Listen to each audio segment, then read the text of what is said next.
tonight, industry cases of shocking and deaths of hundreds of months. I got to think about driven by bakers out of 90% of our food, even raised bees, which this house don't go there because this is going to be a heartbreaker.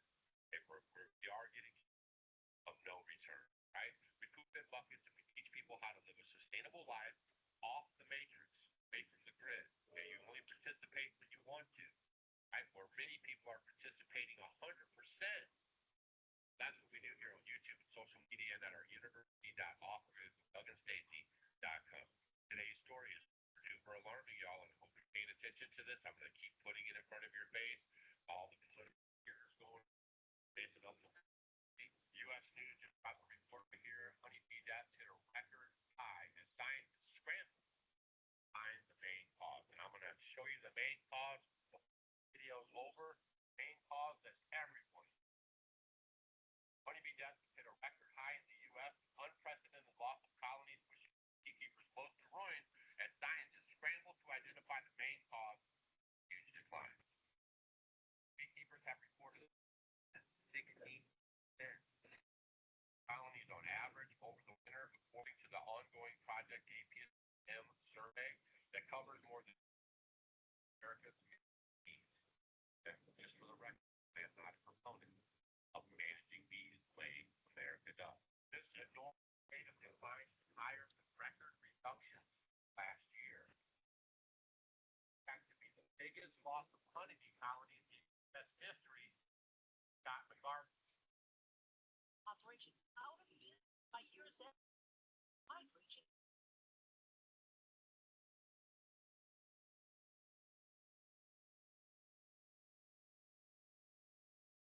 And now you know this has become a problem because well, out to everybody, so when you're of it is bad, back to this, keep it all thing going on.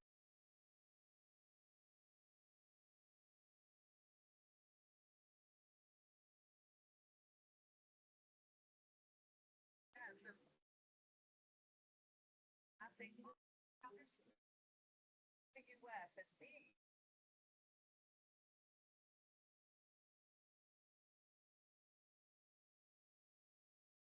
That's a Janet Shanley in Texas as the story. After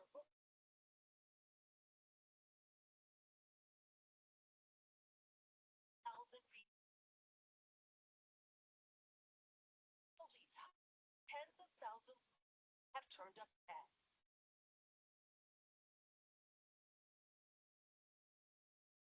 And record.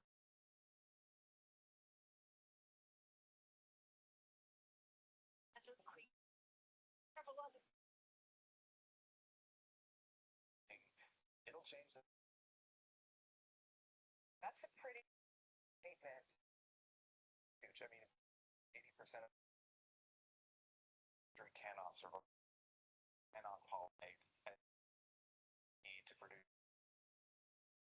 Their critical role in U.S. production and in making colonies 5% of the fruit. about all the spring. Be able to connect these dots.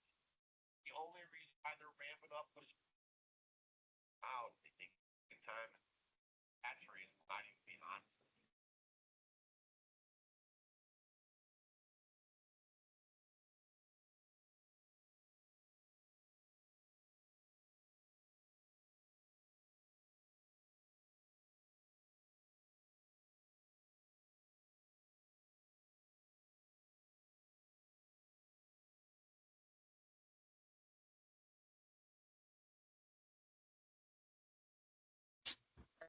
What's that?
Chinese mattress company has invented a bouncing bed to assist couples perform various bouncing-related activities in bed.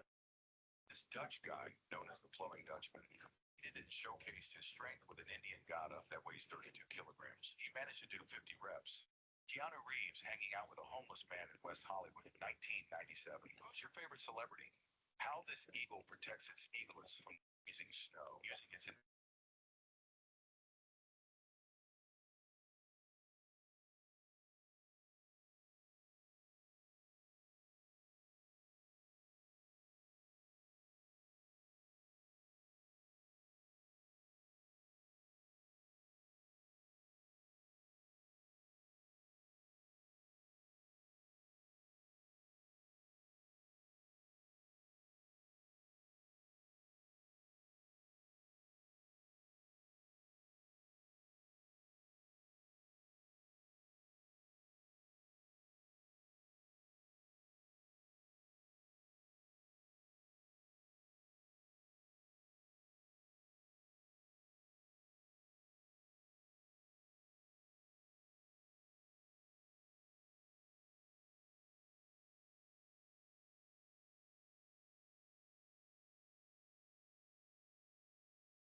My husband brought the priest to bless the land.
in ordinary and extraordinary ways.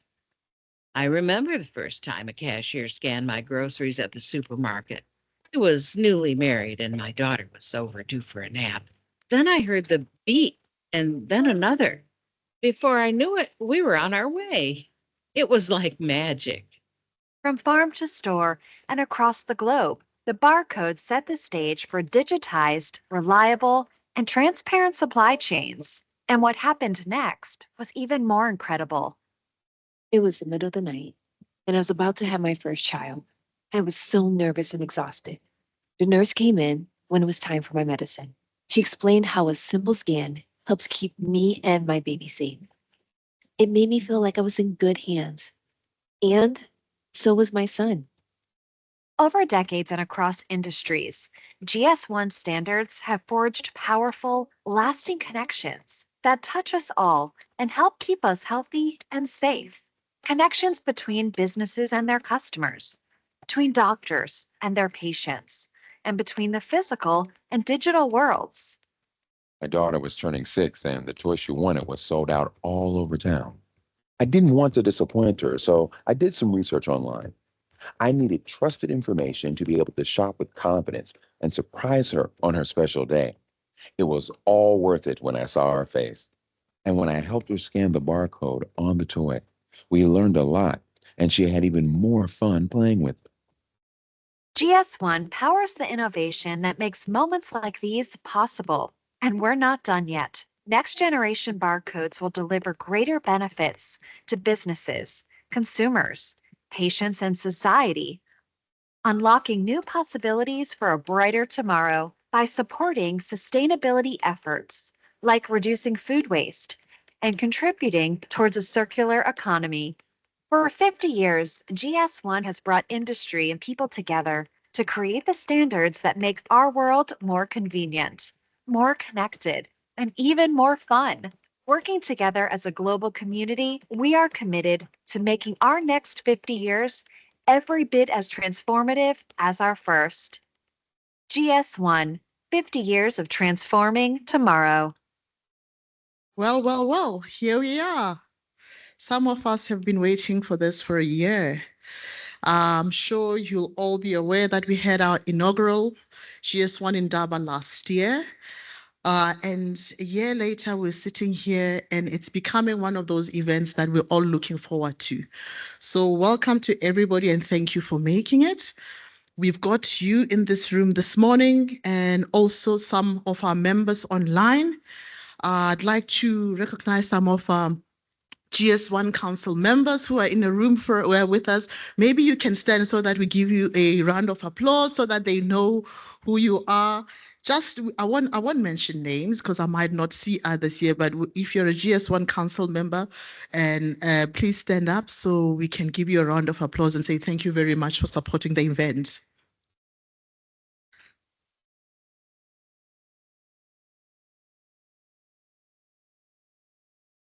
Well, good morning again. My name is Neo Momodu, and I'm the GS1 Executive for Legal, Regulatory, and Stakeholder Engagement. And again, it's a pleasure to be here.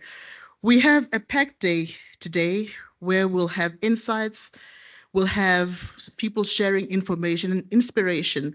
This video, whenever I watch it, it just brings to light what the barcode has done over many decades.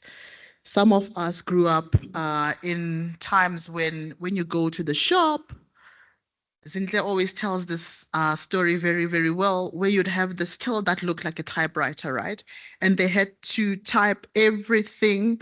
And, we didn't know. And it's until I joined GS1 South Africa about almost 5 years ago that I really understood what the barcode does. I used to think when they scan it, it just told the people at the till about the price until you actually see the capability, and that 51 years on, a lot has happened. And throughout the day, you have people that will be sharing stories about how the GS1 barcode has actually evolved over many years, and where we're going, the Vision 2030 that Chairperson, Co-Chairperson Johan will speak to, including our CEO, Zinhle Kikwe. And I think we also have the CEO of, not I think I can see you, the CEO of Namibia here in the room who will come up. For now, ladies and gentlemen, let's watch a video by our co-chairperson, Johan Foster, who will tell us a bit about why we're here and our plans for the future. Thank you. And while that he's doing that, Zinhle, can I invite you on stage as well as Patricia? Good morning, everyone. My name is Johan Foster, CEO of Clover and co-chair of GS1 South Africa. It's a pleasure to be here today to discuss a topic that is crucial to the future of our industry, Vision 2030 and the pivotal shift towards 2D barcoding. As GS1 South Africa, we are committed to helping businesses navigate and lead this digital transformation. The pace of change in retail and CPG manufacturing, both food and non-food products, is accelerating, and GS1 standards are at the core of enabling that transformation. Our vision also extends beyond these sectors. We are equally focused on supporting agriculture and other key industries, helping to optimize supply chains and ensure food and product safety from source to consumer. Our Vision 2030 is shaping the future of retail, CPG manufacturing, healthcare, and agriculture. Vision 2030 is about more than modernizing barcodes. It's about building a future-proof ecosystem that empowers businesses to operate smarter, faster, and with more sustainability.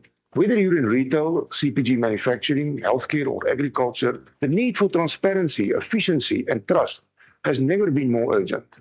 The transition to 2D barcoding is a critical enabler for achieving these goals across industries, creating an integrated value chain that benefits businesses and consumers alike. Looking at the power of 2D barcoding, traditional barcodes have served us well, but 2D barcodes will take us further. These barcodes hold significantly more data and unlock actionable insights at the point of sale, the point of care, and throughout the supply chain. For healthcare, this means safer patient outcomes, better inventory management, and regulatory compliance. For retail and CPG manufacturing, this means enhanced customer engagement, faster product recalls, optimized production, and greater supply chain visibility.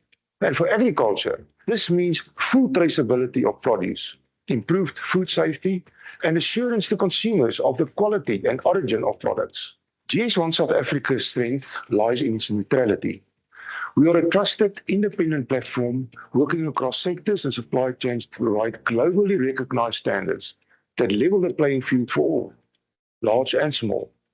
Our neutrality allows us to foster collaboration between competitors, regulators, manufacturers, and retailers, helping to drive systemic improvements across the entire value chain. As GS1 South Africa, we align closely with the Consumer Goods Council of South Africa, and we use this platform to bring together key stakeholders to address pressing supply chain challenges. We share best practices, and we champion collective solutions. Together, GS1 South Africa and the Consumer Goods Council of South Africa are committed to shaping a more resilient and transparent marketplace, which brings us to our regulatory engagement and advocacy. A key part of our mission is active and continuous engagement with regulators at every level of government. We recognize that regulatory alignment is vital to achieving our shares and goals. A key part of our mission is active and continuous engagement with regulators at every level of government. We recognize that regulatory alignment is vital to achieving our shared goals. Whether it's ensuring food safety, protecting patients, or safeguarding consumers' rights, we are working closely with government departments to help shape a policy environment that supports sustainable growth and operational excellence across all sectors. Another important topic is data sharing and supply chain integrity. The transition to 2D barcodes is part of a broader drive, connected data-driven ecosystems.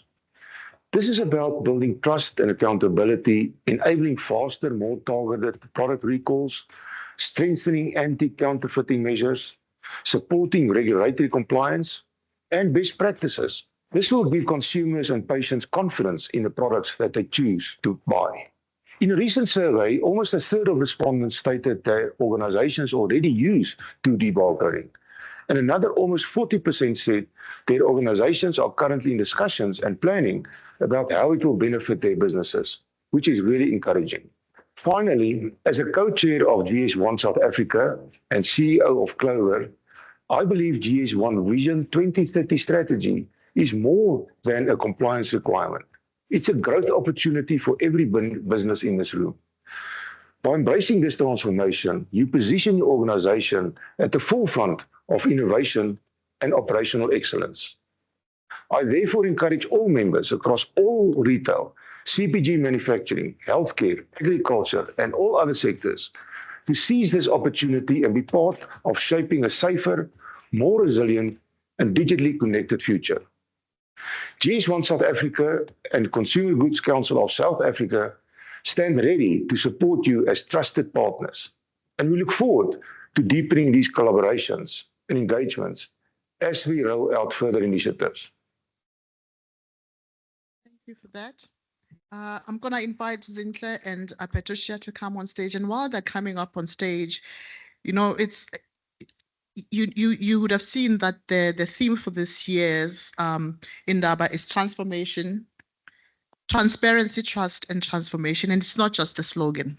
As you heard from our co-chair, it's a call to action. It speaks to how industries are evolving by adopting standards that promote integrity, that promote efficiency as well as sustainability. There is no doubt that, you know, what we saw at the end of last year, which was really, really devastating and heartbreaking, with, you know, the unfortunate deaths that occurred, that there are still pockets in our supply chains that we still need to fix. And it's not just the small, medium enterprises. It's everybody across the supply chain where we're saying it's a call of action to action for all of us to adopt these standards. Just a few highlights as Johan was speaking, that, you know, we as a region have been involved with GS1 standards for over 43 years. And you would know that GS1 is present in about 118 MOs. And one of those MOs means member organizations. And one of those member organizations that I alluded to earlier on is GS1 Namibia. And with that, I'm going to call on you, Patricia, just to share a few insights about the work that you're doing at GS1 Namibia. And immediately thereafter, Zinhle, you'll come on stage. Thank you. I'm so short, I don't know if you guys can see me. Apologies, I'm vertically disabled. Good morning, everybody. My name is Patricia Hangula, and I'm the CEO of GS1 Namibia. Okay, it moves. I'm the CEO of GS1 Namibia. As we all know, or maybe or not all of us are aware, that the GS1 office of Namibia, this is our second year of issuing barcodes. So we are really in a transformative space. What we have been doing is that we have been focusing on small and medium enterprises, because 80% of our market and our food already comes from South Africa. So GS1 South Africa has been doing a great job in terms of documenting it and doing the necessary work when it comes to the traceability aspects. So what we have been doing is we have been focusing on indigenous knowledge, indigenous food systems. How do we do traceability on our Mupani worms? How do we do traceability on amarula, the way we call it amarula, actually, marula oil, our marula oil? How would we then document it when it is being done in a traditional form? So we have been trying to look at bridging the gap between indigenous knowledge systems and the the new advanced technological world, just to make sure that the trading space is equal and the data is trusted for all. So we are small MO, we are only 2 full-time staff. The rest of the entire staff complement consists of interns from the universities doing different types of research when it comes to supply chains in Namibia. We don't have enough data when it comes to Namibia, so we're trying our utmost best as a small MO to bring up what does food safety mean in our ecosystem when there's no standards and we are absorbing whatever South Africa does. We are talking about what does track and trace mean when it comes to an informal market to the formal world. So this is where we are currently at the stage, and I would like to thank GS1 South Africa for the last 40 years. You have been assisting our economy very much, and I hope it continues because we are still only starting to produce our own food now. Thank you. That's as brief as I can put it.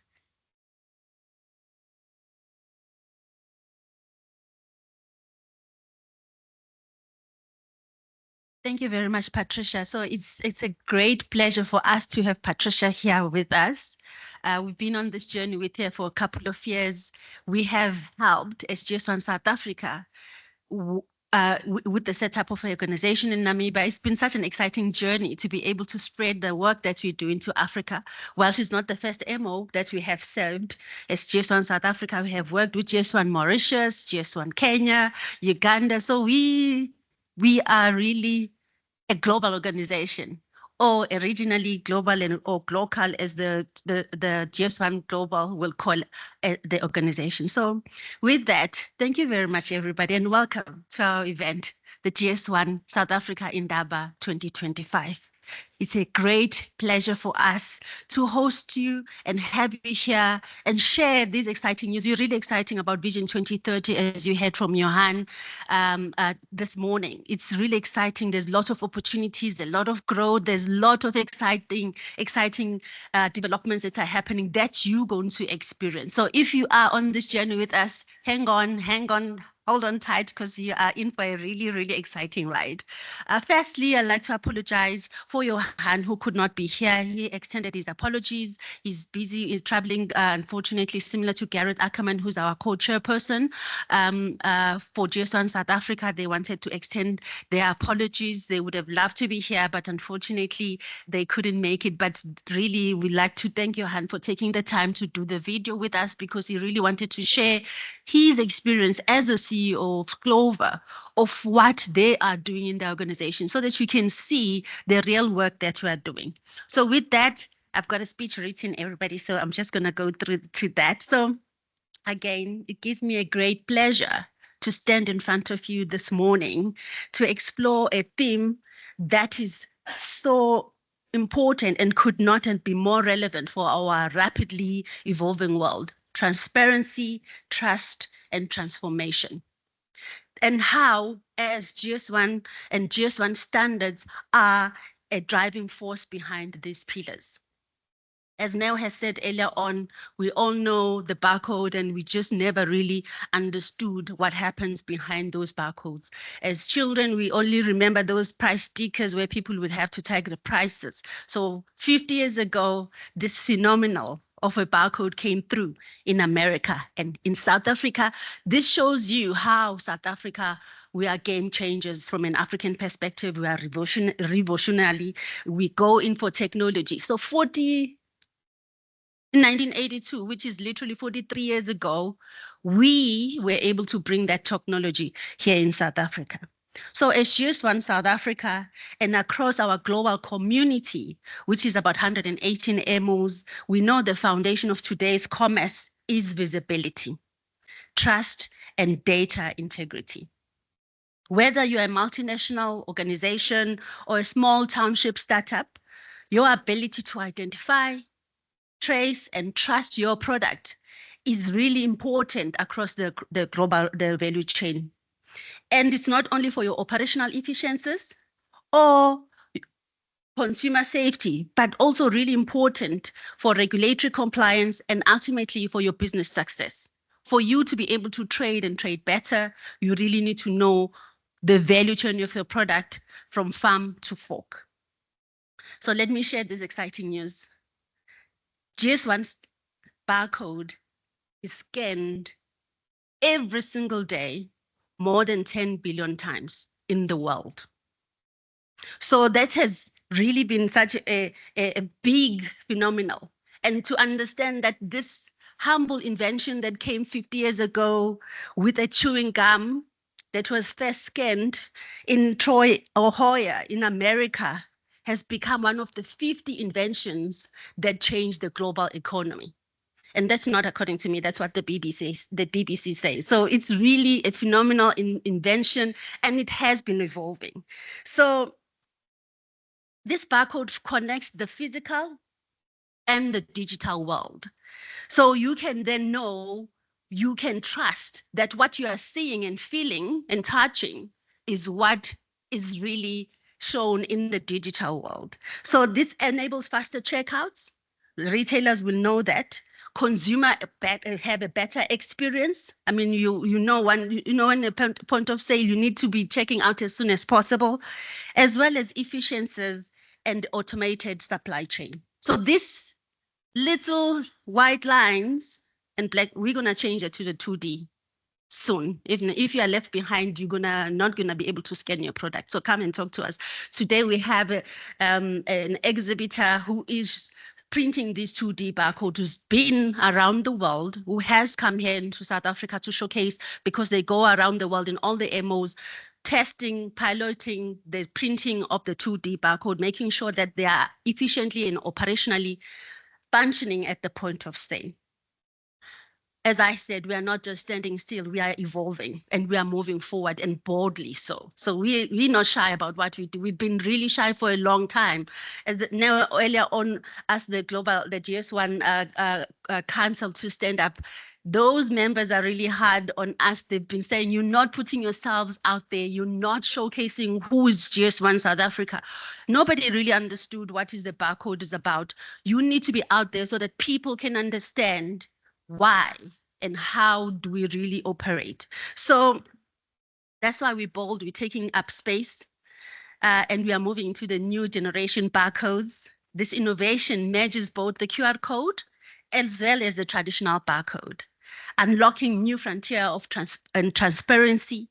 With one scan, now you can deliver everything from product ingredients, country of origin, certification. We have Amanda from CPIC. Okay, my team always say I say it wrong. That's why I'm looking at now. CIPC. I always say CPIC. So they always say it wrong. So we have Amanda who's gonna, the certification, your registration of your organization, you can put it in your barcode, sustainability information, and many more. Truly one scan, infinite possibilities. As we reflect our journey, we affirm our purpose, which is powering trust in data for everyone, everywhere.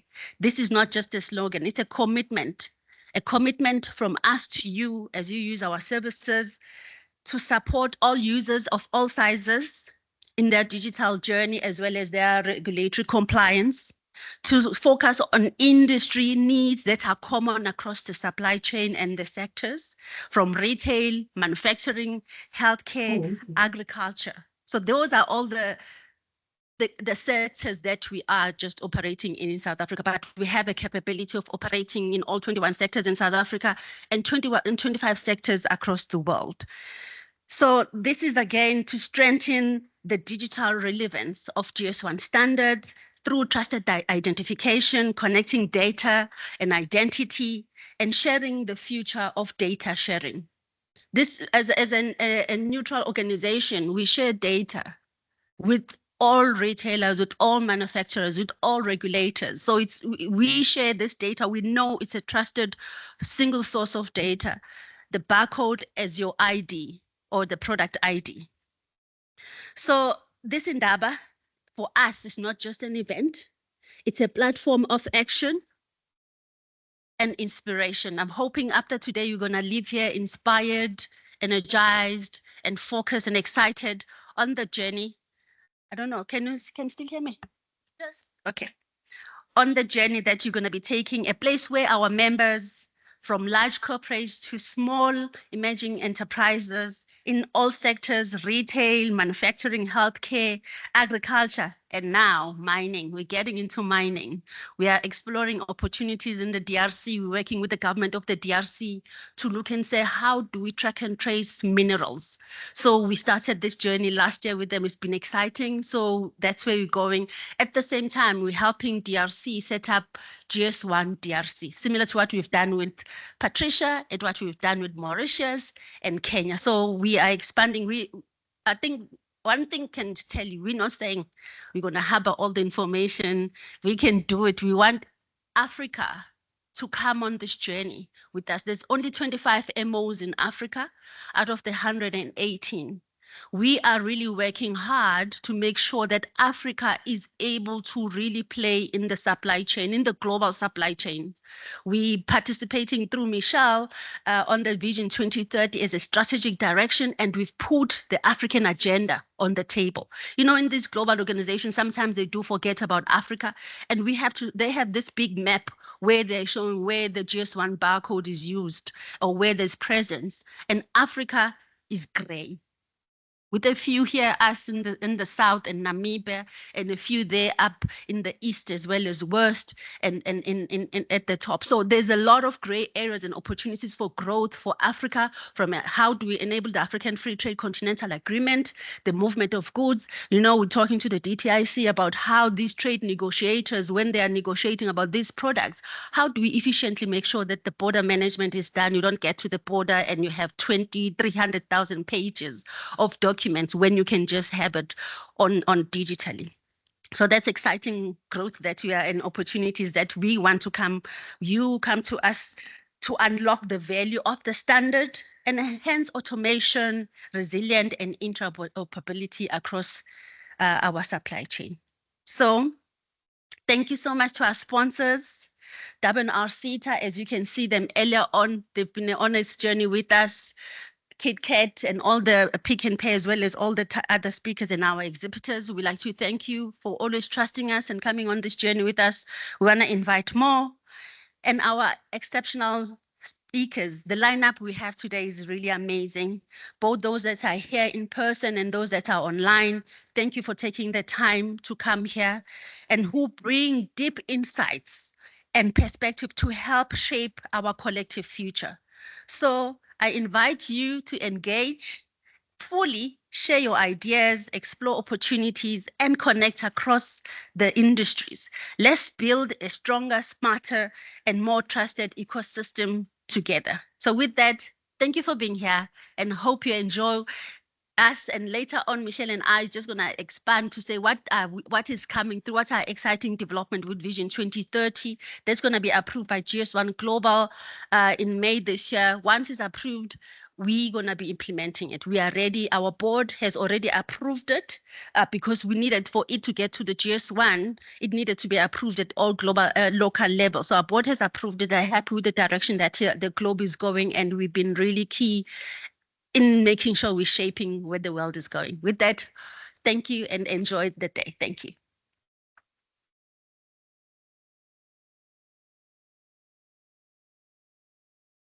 Thank you very much. Did you hear what I had? 10 billion times a day. That's how many times the GS1 barcode is scanned across the world. It's bigger than Google. Google does not have 10 billion hits a day across the world. So what did I hear again? That these standards enable transparency and build trust across industries. And that leads into our next speaker, who's going to be speaking about building trust with next-gen barcodes. He is Roberto Olivier from Woolworths in Australia. Welcome to you. He will be actually joining us online, and I'm just going to hand over to the online guys. Enjoy, and then after he speaks, we'll have about a 5-minute Q&A where you'll be able to ask questions. Over to you, Roberto. Good morning. Can you hear me okay?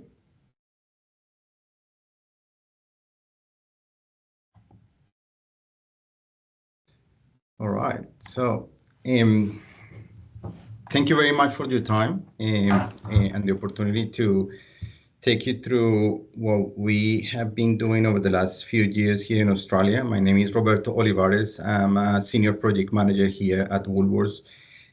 I've been responsible for the implementation of 2D barcodes at Woolworths Group. We have over 1,000 stores here in Australia and New Zealand. And we have actually not just piloted, but also in the process of transitioning to the barcodes across our fresh products and many other products. And what I'm going to present today is just a brief journey of what we have been doing in the last basically 4 to 5 years. And hopefully this will inspire you for the next generation of 2D barcodes. By the way, the 1D barcode is not going to disappear. It's going to continue to coexist with 2D barcodes. This is another data carrier that we can actually now leverage for our retail point of sale in retail, basically. So I'm going to go to the next slide. So the value of 2D barcodes. So here at Woolworths, we are committed to continue improving. And for that reason, we are transitioning to GS1 data matrix, or what we call 2D barcodes. We are using the S1 data matrix for the purpose of the additional valuable information that it has in the 2D barcode. So it's not just about product info identification, so that particular item that you have or article or SKU that you have in your retail store, but it's also the information that is available. And in particular, as a retailer, we manage a lot of products live in stores, batch numbers, weights, for example, in our stores. So that's the value, really the additional data that is available that will enrich your organization as well with all that information for the purpose of food safety. We can guarantee the freshness of our products to our customers and obviously manage DECO better, as well as having a better traceability of the products that we have in the stores. We have successfully transitioned all our protein and ready meals with really positive results to the barcodes. And I say all our meat convenience, or we call it here meat convenience, is now to the barcode capable. And now we move into the rest of our fresh categories. I'm going to explain a little bit more about that in the next slides. So for those of you that might not know what are the 2D barcodes is, in retail now we have access to multiple barcodes. The humble 1D barcode, the 10 million hits a day, 10 billion hits a day that you can see globally. It's going to continue to exist, as I said before, but we now have a range of more data carriers that we can use for retail. So I'm not sure if in South Africa they use it, but here in Australia we use data bars as well. And data bars, I believe Woolworths in South Africa uses data bars as well. But data bars we use in our loose produce, like the apples. We also, what we have now in Australia is the GS1, as you can see on this picture, on meat. The 2D barcodes, the GS1 data matrix in particular. And obviously in the 2D barcode family, you also have the GS1 digital link, which is that consumer engagement that can take you to a website and show you additional information about that particular product. At Woolworths, we currently only using today GS1 data matrix. We are not yet using GS1 digital link. So where do we have 2D barcodes? Well, we have in a particular store in our retail, in all our stores at the moment, we have the following 2D barcodes in the following departments. So first of all, we have meat, as I said before, where we use expiry date, weight, and price information, in particular for products with variable weight. We have in our fresh service department, we have our roast chickens and our hot food using 2D barcodes with production time embedded. We have obviously our cut and wrap cheese, as you can see here on the picture, and everything that is deli behind what we call deli behind the counter uses the 2D barcode. And again, this is for the whole purpose of traceability, managing expiry date and production time. We also have 2D barcodes in our fruit and veg area in fresh cuts. What we call it fresh cut, and it's all the salad bags that we have in the stores. Obviously, these are products with very short shelf life. So having the expiry date information embedded in it is very helpful for the purpose of food safety, as I said before, and managing the expiry date of those products. But also we have the cut fruit and vegetables that we have in our stores, where we also apply to the barcode with the production time to manage the product's life.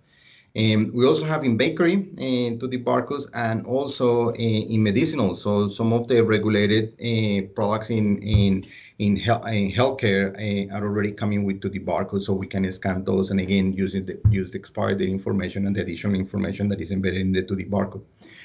But most importantly, we also use what we call here in Australia the quick sell labels, which is basically our reduced to clear label for any product that is on a markdown. So any product in the store that needs a markdown, we use one of these yellow stickers to obviously sell the product at a reduced price, but we embed the use by date of it for date of that particular product.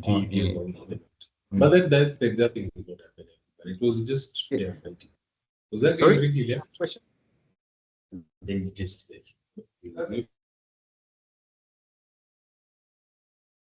All right. Sorry, I just heard somebody. I thought somebody was asking a question, but that's okay. I'll continue. So our journey, it's been a multi-year transformational journey. We actually started with our discovery, obviously, back in financial year 20 and 21, where we started looking at enabling the 2D barcode capabilities for our ecosystem. 2D barcodes is not just simply putting a barcode on a product. We can put a 2D barcode on a product tomorrow if you want to, but the important part is what do you do with the data? Yeah, and what is the problem that you're trying to resolve with that information? So sometimes I put it this way: if you have a freeway and it's only 2 lanes freeway, and you're now adding additional other 2 lanes of data, you're gonna have to have the infrastructure to manage that additional load of information. So we had to go through that journey of enabling our systems and our infrastructure. When I say infrastructure, is our scanners from point of sale, but back of house, our RF devices that we use for inventory to be able to handle to the barcodes. And then after that, obviously, one of the things that we first did was that reduce to clear label to transition to 2D barcodes, because any product that has a 2D barcode needs to have a way to transition that data to our reduce to clear label. So we enable the reduce to clear first, and then we started unlocking a new opportunities. So we learn along from that a lot from that transition, and we start unlocking new opportunities with salad bags, as I showed you before, with dairy products, with 2D barcodes, with bakery and cut fruit and veg. And over the last financial year, we basically roll out, as I mentioned at the beginning, all our meat products to the barcodes. We continue the rollout of salad bags to the barcodes, cut fruit and vegetables as well with to the barcodes, and bakery. And finally, we are currently in the process of, we've done a number of pilots with hot food to the barcodes, and now all our stores have hot food with to the barcodes as well. Currently, obviously, we are in the process of expanding in the rollout of 2D barcodes to everything that is fresh, everything. Every product that has a use by or best before date can use a 2D barcode, from the salad bag that we have in the store, or a sandwich that you have receiving from your supplier, to even baby formula, because baby formula is one of those products that is a high risk for, obviously, for our babies, for our kids. We need to make sure that we manage the food safety of those products. So anything that we can do to improve the food safety, even for those products that have a very long shelf life, but you want to make sure and be 100% sure that you won't sell the product if it's expired. So any product that has a use by or best before, they should have, and I believe should have in future, a 2D barcode. But our next steps are obviously we are working on, now that we have a penetration of 2D barcodes in our stores, so we can actually enable things like automated markdowns, and having the ability not to just simply knowing the use by date of the product, but obviously being able to mark down the product at the registers automatically. Also use targeted recalls when there is a recall from any sort of health or food safety issues. we have to recall the entire article. Now we have additional data embedded in the 2D barcode, and we can recall by batch number or can recall by use by date, and only specifically to that product that was affected. We don't have to remove the entire article from the shelf. And obviously, as I mentioned before, at Woolworths, we currently are not using GS1 digital link to the barcodes. That requires additional investment from our perspective to enable our equipment to scan QR codes at point of sale. For the consumer engagement part, and we think that that's actually where the future goes, but at this point in time, is not our biggest priority. Our biggest priority is food safety. And so finally, just to summarize all those benefits that I mentioned before, food safety, number one for us, preventing the sale of product that expire, waste reduction. We have some targets in terms of reducing waste and managing the life of our products in stores much better. So that's also big part of this whole process.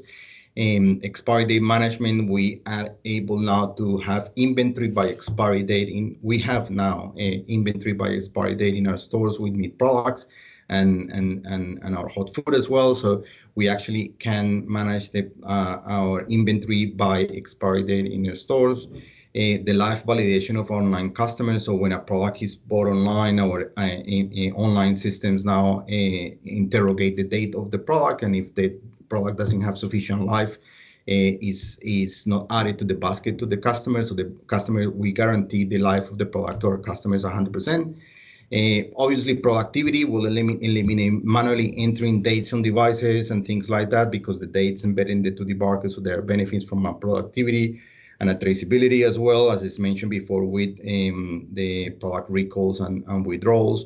But we are using it with our suppliers that already have that capability, because the suppliers have the ability now to see when they have an issue with a food safety issue. They can see of what they have produced, where it went to, and if they had that to the barcode, what was the batch number, and can target obviously a specific batch that has been impacted when in their production line, and confirm where they send that product to in our supply chain.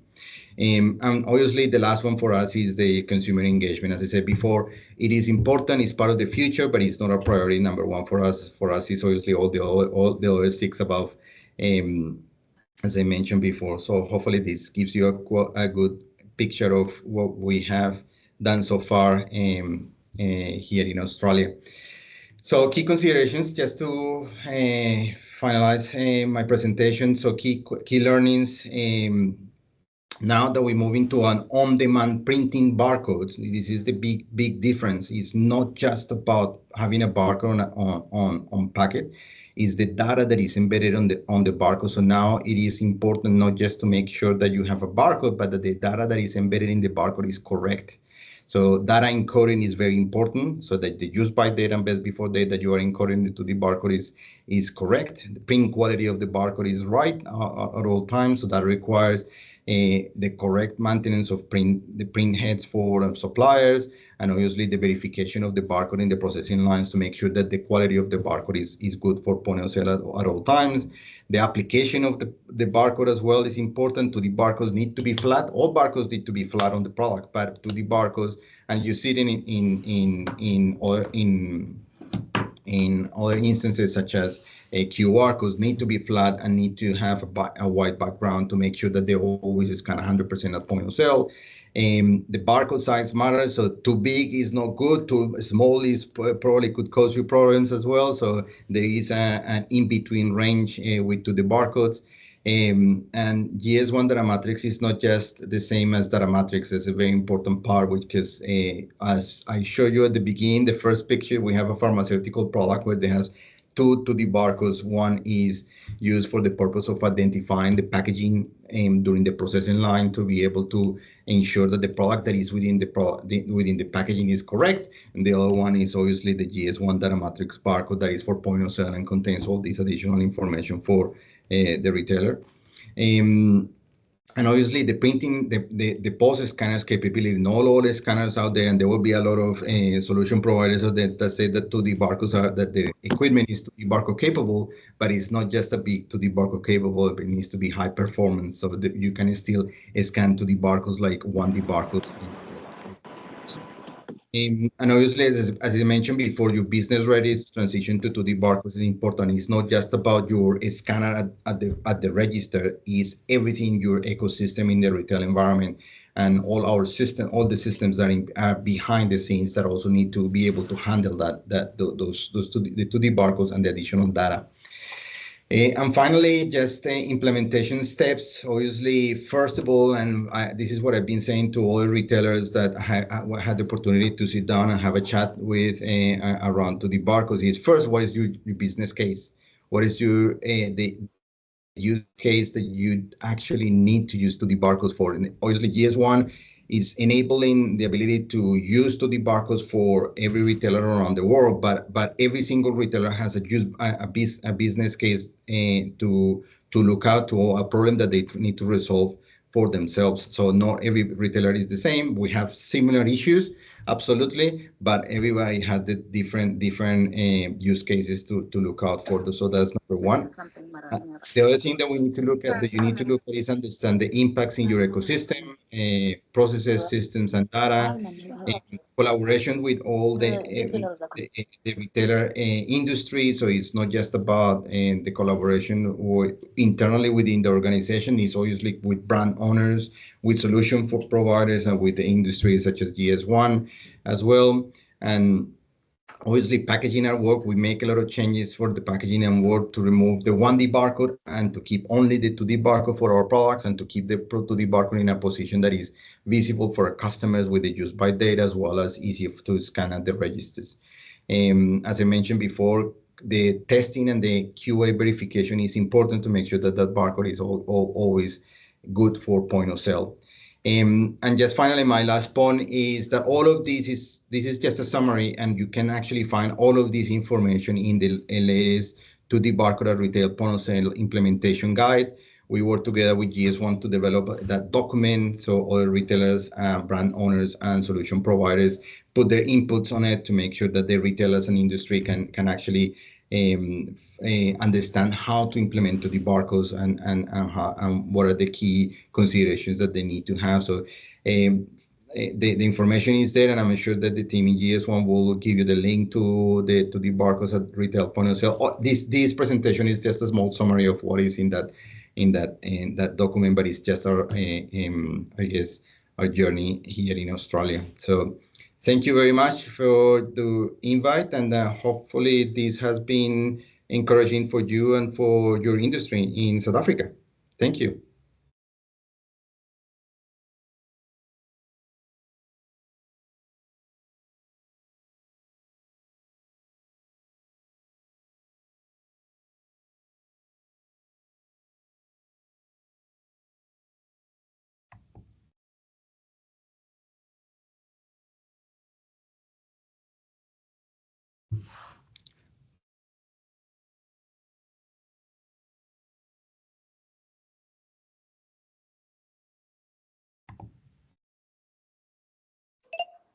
Can you unmute the room, please?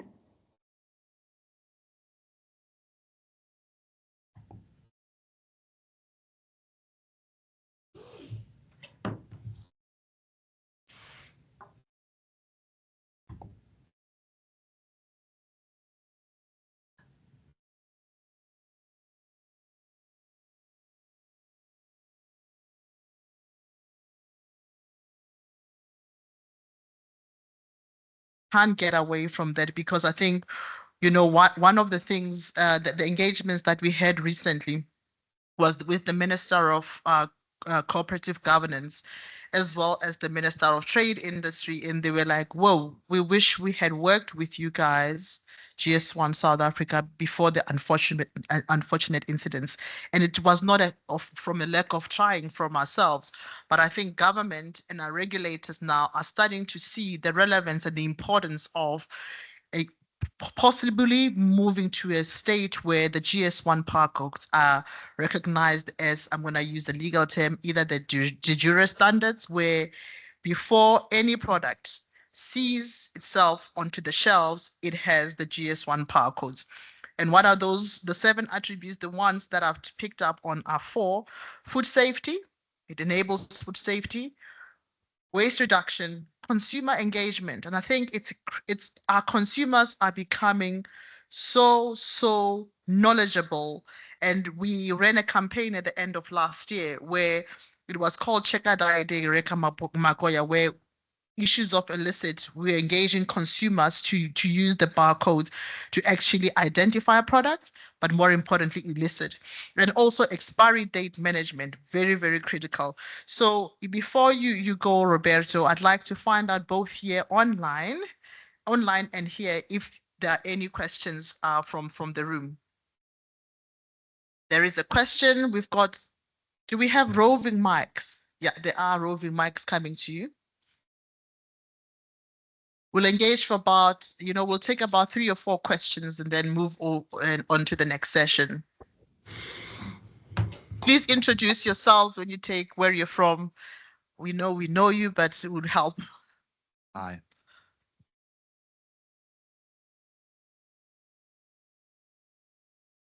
Hello? Yes, I can hear you. Hi. Can you hear me? Thanks for the presentation. Brilliant. Just want to know, what was your ROI after your investment? So I take it that there was a lot of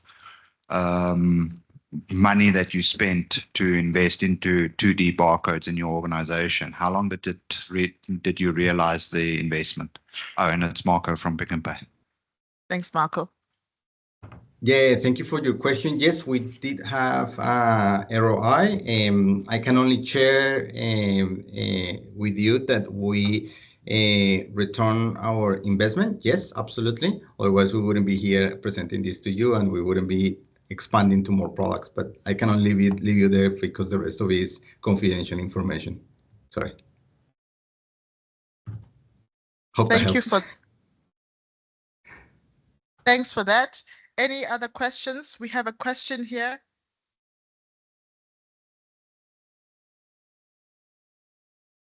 Mic. Or another mic here. Good morning, and thank you very much. I'm Amanda from CIPC. And good morning, Roberto. My question is very closely related to what Marco asked about the cost-benefit analysis. Because usually when we talk about change on packaging, the first responses that we receive is, it's going to be too costly, we're not interested. So I would like to know whether you've done that. What were the benefits and did you measure them? Yep, definitely. Thanks, as I mentioned before, the benefits are pretty much all those 7 benefits that I spoke about, but from a food safety perspective, and I think you need to just so it is all clear for everybody, it's not just the financial benefit, the financial direct benefit that you get out of the implementation. Yes, there is a financial investment and there is a financial benefit out of it. But also is the financial cost avoidance. From a legal standpoint, we obviously are protecting also the business from a food safety perspective to make sure that we don't have any incidents where by accident something it's not right for our customers. So this is all about brand protection, reputation, as well as obviously the food safety benefits, as well as the productivity and stock loss benefits, as well, reducing food waste. Because if you can actually sell more and lose less, you already have your return of investment. And that's, we wouldn't be talking about it if we didn't have a return on investment, that's for sure. Thank you for that. Before I continue in the room, are there any questions online, Martin?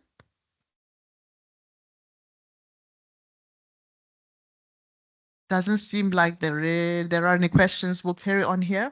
We'll take 2 more questions. Oh, apparently there is one. There's a hand. Can we take the hand online?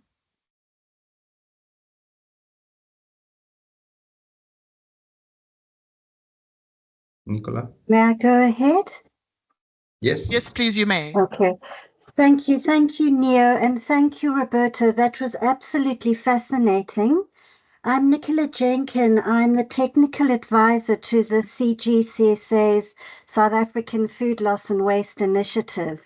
And we're very interested in your case study because we're actually are thinking of running a pilot.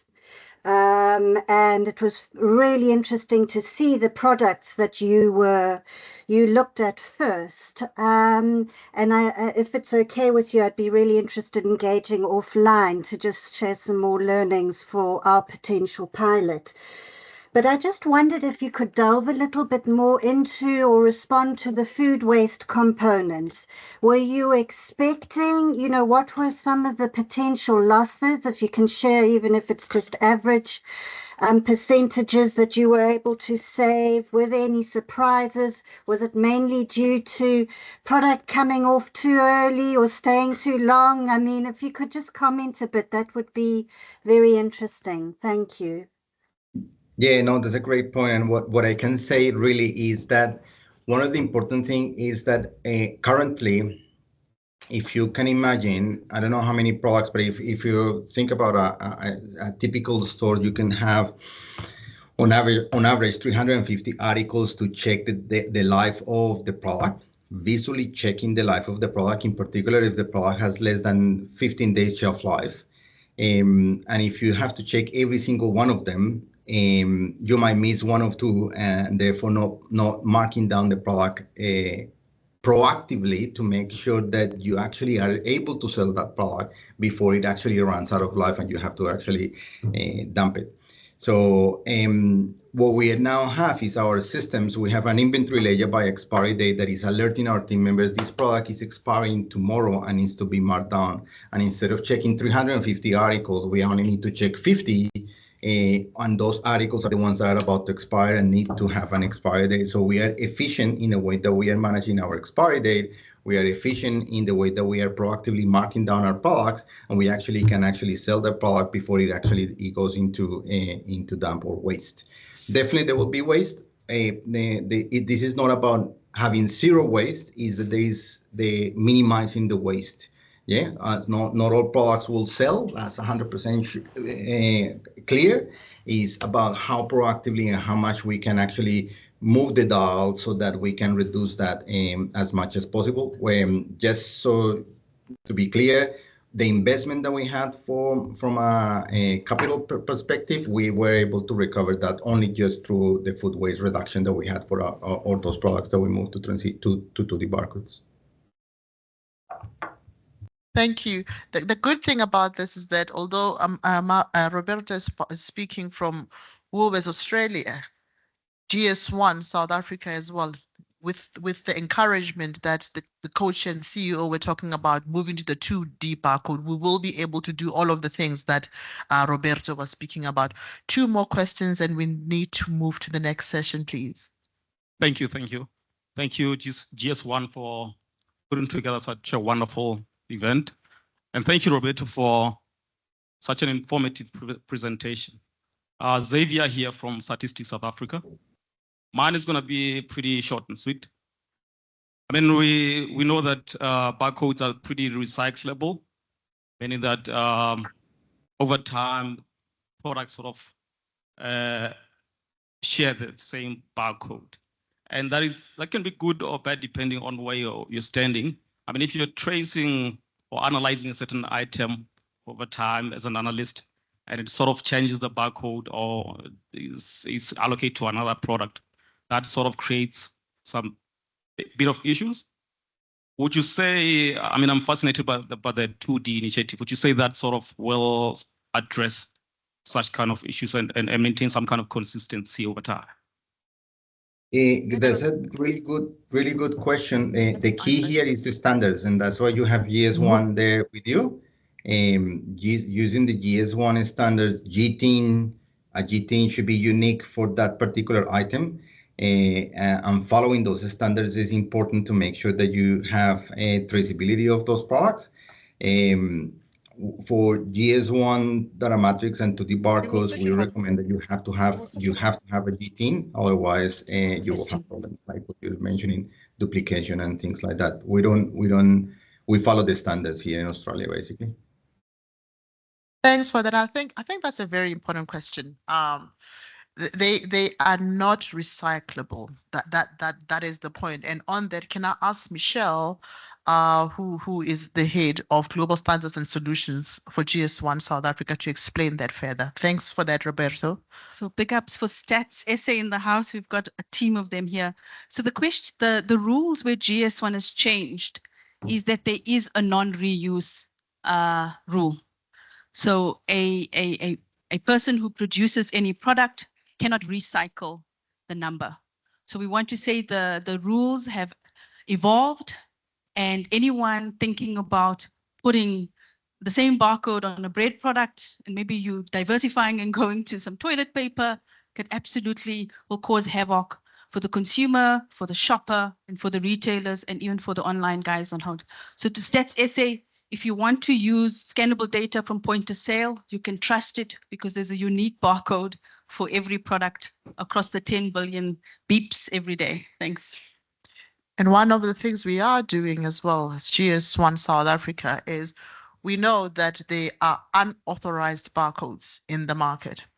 And we'd like to encourage particularly our SMME members and non-members, to always make sure that when you actually do purchase barcodes, it is from GS1 South Africa. Go to our websites, our website specifically, and avoid actually buying from what we call unauthorized barcode resellers, because you may find that you're buying a barcode that is already being used by somebody or owned by somebody. So we are here today, ask questions just to find out how you can get barcodes. And I think some of the QR codes that we have on the screen will enable you to go to the right sites to do that. Final question, or was that the final question? Final question, and we move to the next session. Thank you. Good morning, everyone. Okay, my name is Lucky from Statistics South Africa. I've got one question, or two actually. Firstly, I would like to know, what are the systematic and cybersecurity risks associated with a single barcode being scanned over 10 billion times daily? And how might this level of concentrated digital interaction impact data integrity, operational resilience, and potential vulnerability to malicious manipulation? And then the second one, it's on data integrity and spoofing risks. Since the barcodes are static and easily replicable, there is a risk of barcode spoofing where counterfeit barcodes are introduced into the system. And then this can lead to incorrect product identification, fraudulent transaction, and compromised data quality, and then which can distort inventory records and analytic outcome.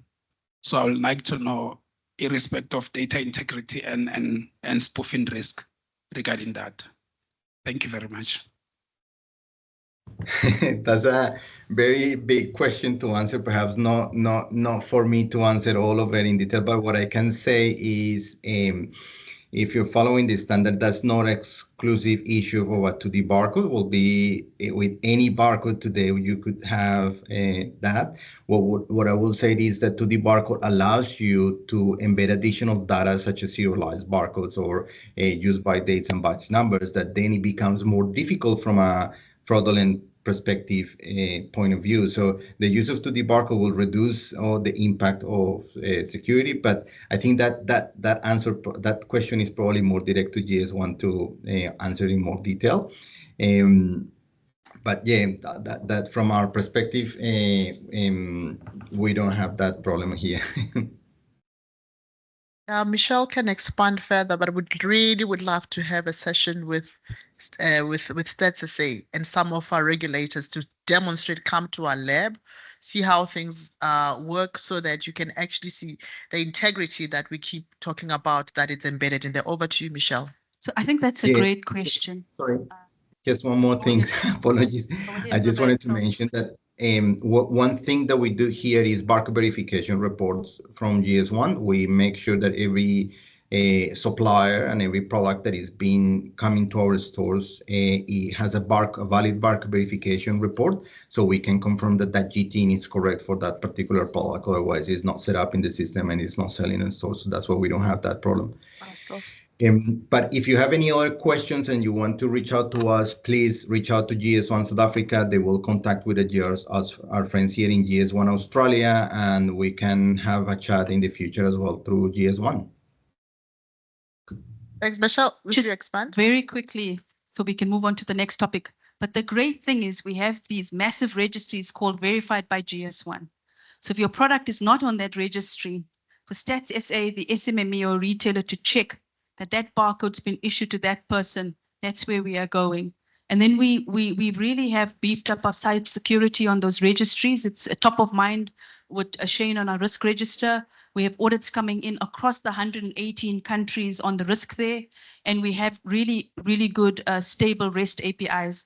Lastly, I just want to encourage all of the even Stats A, go and see what our registries can provide. Like my identity number is at the Home Affairs. We are the Home Affairs of product identity. And if Stats SA, if CIPC, if the retailers in the house, the spaza shops in the house, and even the SMMEs begin to trust the identity we've created within the GS1 system of trust, that's what the Vision 2030 is about. And lastly, what we are going to be doing, one of the things we need to do is have verifiable credentials. So we will be having to make a call for every barcode that we issue out. Have we checked in that that's the real owner? So we're working with CIPC on that API. We're working with the Home Affairs just to check registration numbers. So you have a trusted identity when you put those numbers on your shelf, both informal, formal, and marketplaces like Takealot and Amazon. Thank you. Thank you. Thank you very much for that, Michelle. And Roberto, thank you very much for joining us this morning with your insightful presentation. And hopefully the next time we'll meet you in person. And yeah, thank you. Thank you. Have a good day. Bye. Thanks. I think that those last few questions are actually ushering us very well into the next session, where I'll invite Alistair Tempest, who's going to be our moderator, to talk to a panel. And they will be exploring how traceability tools are preventing fraud, protecting consumers, and driving integrity. Alistair, I'm going to hand over to you, and then you can call up your panel to the stage. Thank you very much.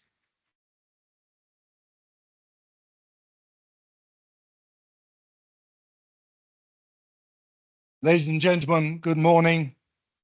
I hope you can hear me. Thank you. As we've heard already, the issue of trust is central to what we're talking about today. And the issue of trust is something that is key to e-commerce. So therefore, that's why I stand here, I think. Transparency, trust, and transformation. Today, what we'll look at is transparency through traceability, enhancing supply chain integration.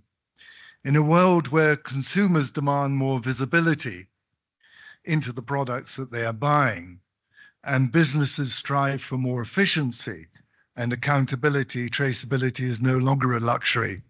It is a necessity.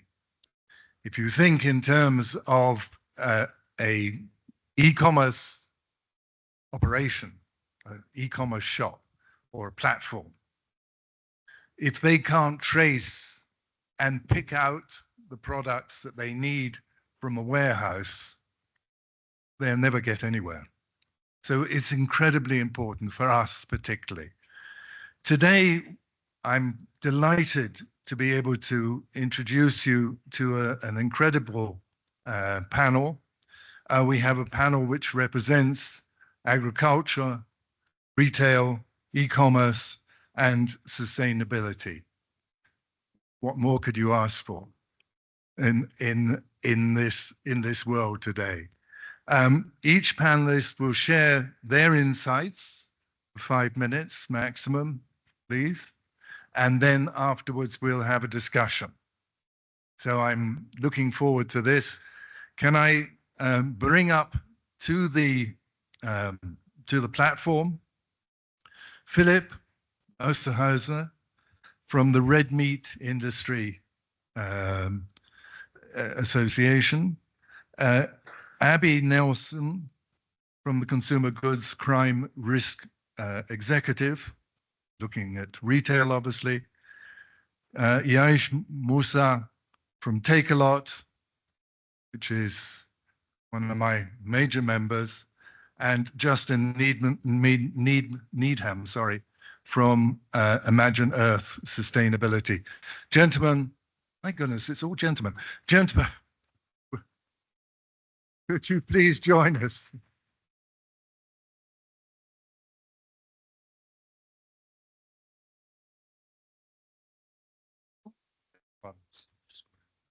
Yeah. And I beg your pardon, we have a lady too. Thank goodness for that. Otherwise, we'd be very under.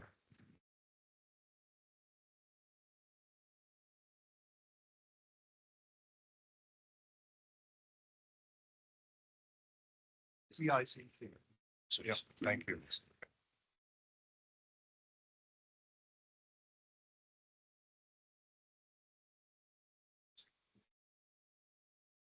Well, you can come and sit beside me.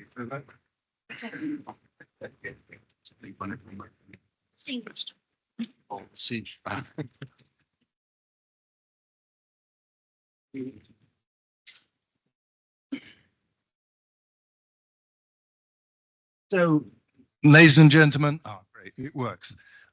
Ladies and gentlemen, can I start with Amanda?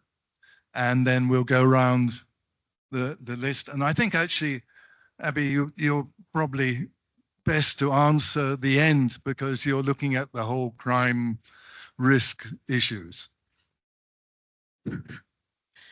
Good morning. Thank you. You've tested this one. Good morning again from me, Amanda Luetheringen from the CIPC, and I'm representing the regulatory part. So at the CIPC, we have two main functions in terms of company registration. And as Michelle has mentioned, there's a lot that we can do together in terms of data capturing and checking authenticity when barcodes are scanned. And then my primary area is the intellectual property area. And I deal primarily with anti-counterfeiting solutions, strategically approaching how can we reduce the problem in our marketplaces on the one hand and grow the economy, and on the other hand, how can we protect consumers against the harms of these substandard and falsified products. We have looked into solutions for anti-counterfeiting to create awareness about the problem, looking into track and trace solutions. Years ago, we've already started talking about this area with Kyle Parker and his businesses to see what are the possibilities to get consumers to start scanning these goods. And over the years, and I think it's been more than 8 years, we have realized that our biggest challenge is to get consumers to scan. So once we've established a way to get that done, and I think working very closely with the Consumer Goods Council and the GS1 initiatives, I think we're moving closer to a world where we'll have consumers realizing the value in scanning the barcodes. Thank you. Thanks. Hi, good morning, everyone. It's great to be here today. I'm Yaish Musa. I'm the head of marketplace at takealot.com. So I represent our third-party value chain within our business. About 65% of all items sold through takealot.com actually come through third-party businesses. Generally, we define them as small businesses. And I think that's where our major complexity within our business lies, is that We use standard, old UPC and standard barcodes for a lot of our products.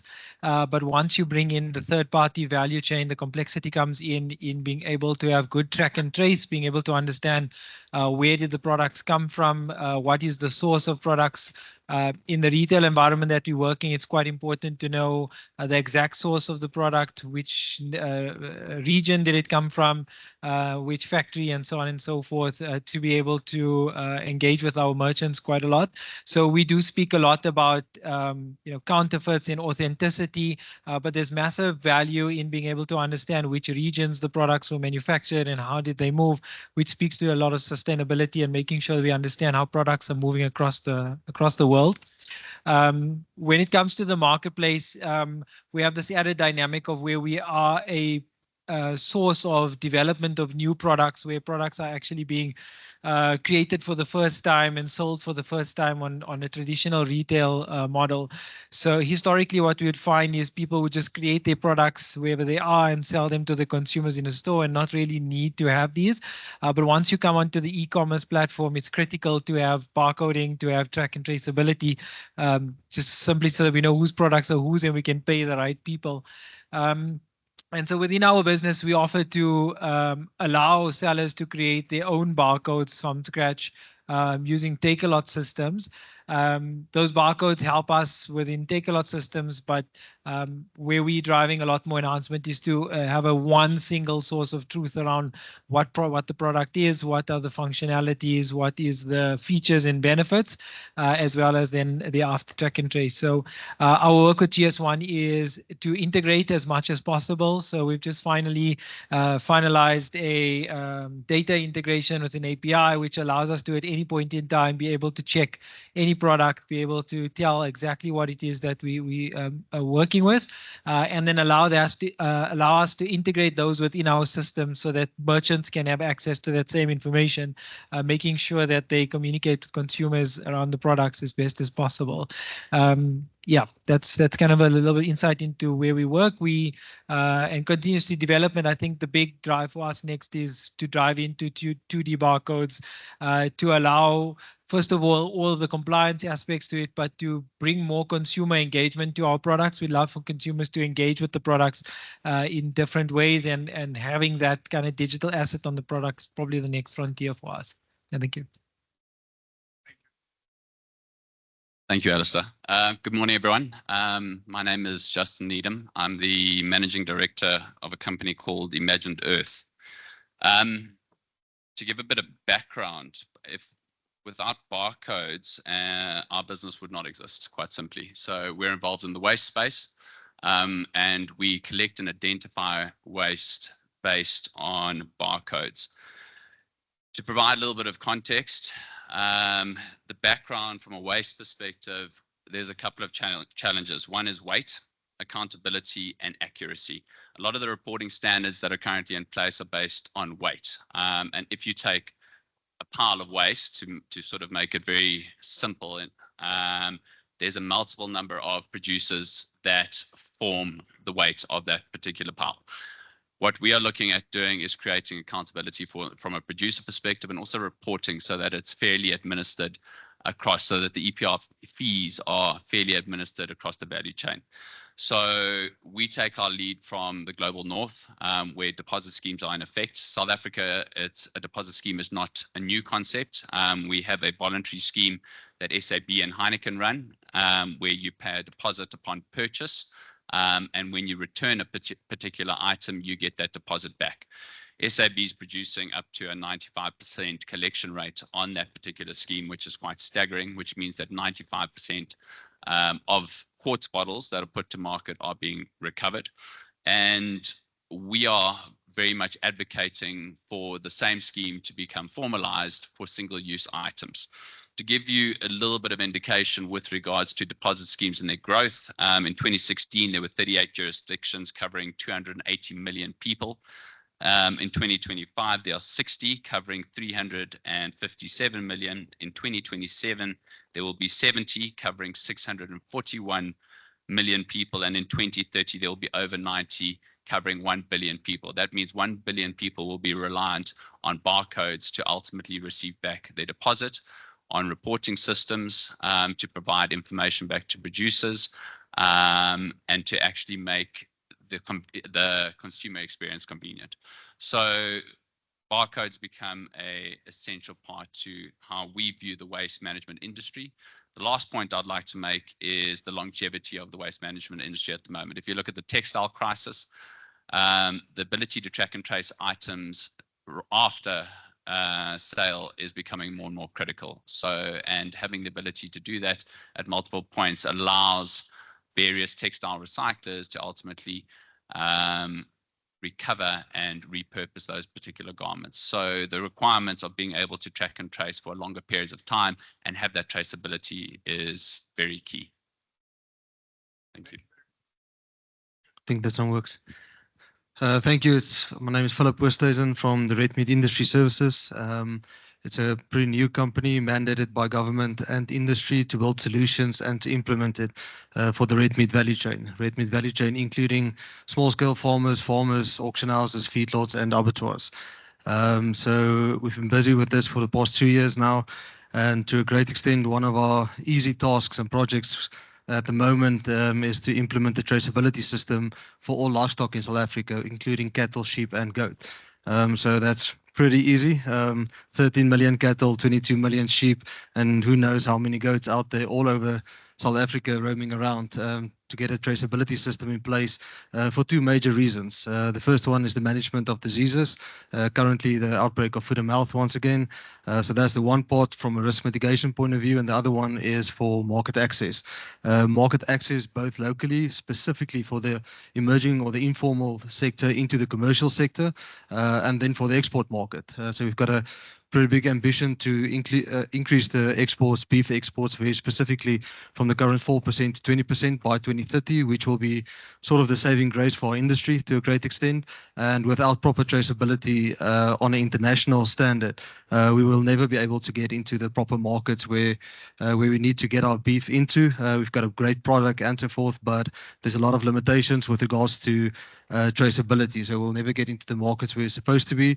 So that's our challenge at the moment, is to create that traceability platform for the entire industry, and working with GS1, creating that standard not only with the retail sector, but also with the international market. To create those standards is sort of the building block for everything we do with regards to traceability. Thank you. So my name is A.B. Nelson, and I head up the Crime Risk Initiative at the Consumer Goods Council of South Africa. Our core focus is to assist our members mitigate crime threats, and I'm assuming everybody realizes that illicit trade and counterfeiting of goods is the fastest growing threat that the country is facing at this stage. It's affecting the economy in terms of the fiscus, but secondly, also it affects communities, because the products that we're seeing on the streets today are dangerous to communities. So for the past couple of years, we've been working very closely with law enforcement to assist them to mitigate this threat. And part of what we did was introduce them to the GS1 standards and the GS1 barcodes, and how this could assist them in identifying products. There have been a lot of challenges over the years where products were actually intercepted and confiscated, but it was then released back in because they couldn't verify whether the product was either illicit or counterfeited. So it's working quite well. We've introduced them to the system. We've shown them how the system works. Via the app that we've launched last year, they are able to now also scan the products during their operations to verify. So we've had a lot of experiences where the barcodes actually benefited law enforcement. One case in point was a container that was stolen from City Deep, which is a container depot in Gauteng. The contents was a special edition product from one of the liquor manufacturers. So what happened was the product started surfacing in various outlets across the country, and law enforcement became aware of this, and they went and checked, and operations were conducted. When scanning the barcode, they were able to trace that those products back to the robbery that actually took place at the container depot. So the importance of the barcode for us is to be able to track and trace the product, to be able to determine the origin of the product and to assist law enforcement, because there's a lot of products entering the country via our borders. We work closely with border management. We work closely with customs. We work very closely with various government departments, your municipal health inspectors, and we train them to use the barcodes during their operations. There's various multidisciplinary teams that have been established, and these teams go out together and they do raids at various premises, and we have encouraged them now to use the GS1 standards and the barcodes to help them determine veracity of products. So it's unexplainable that people do not realize the importance that the barcode can play in assisting with ensuring that the products that go out into the country are correct. Secondly, also the losses that the fiscus suffers in terms of unpaid taxes. So there's various ways that these products end up. It could either be robbed, stolen products, could be products that are brought across the border. We look at products that are destined for export that are being rerouted back into the country, as well as duty-free products that are being sold in the country. But the barcodes is one of the main aspects that can assist in determining where these products came from and if they are actually suitable to be on the streets. Thank you. Thank you very much indeed. Okay, ladies and gentlemen, we have half an hour for questions and discussion. What I suggest is, because it's a very eclectic group that I have up here in front of you, could you perhaps start with Abby and then come back this way by asking questions of the other panelists? So any questions that you have of the other panelists, and we'll start that way, and then we'll look at the audience for other questions. Thank you. So my question is with marketplaces from a take-a-lot point of view. What are the type of challenges that you are seeing? Marketplaces are very easy for people to actually get products onto the market. And I know there are instances where people bought products and determined later that it was either a counterfeited product or an illicit product. So from your point of view, what are the major challenges that you face? Thanks, AB. I think the biggest challenge we deal with is a scale problem.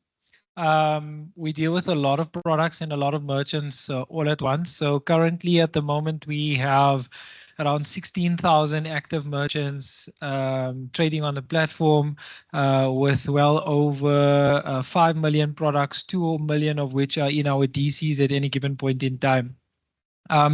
So the challenge comes in is being able to, at scale, manage the compliance while at the same time knowing that we're dealing with generally small businesses who don't have a lot of resources. So we've got to keep barriers to entry low, cost at entry very low. So that's the biggest challenge we have. It's quite a fine tightrope that you walk. If you impose too many barriers and complexities for merchants to be able to get onto the platform, then you starve the business of products and you prevent the growth that we're looking for.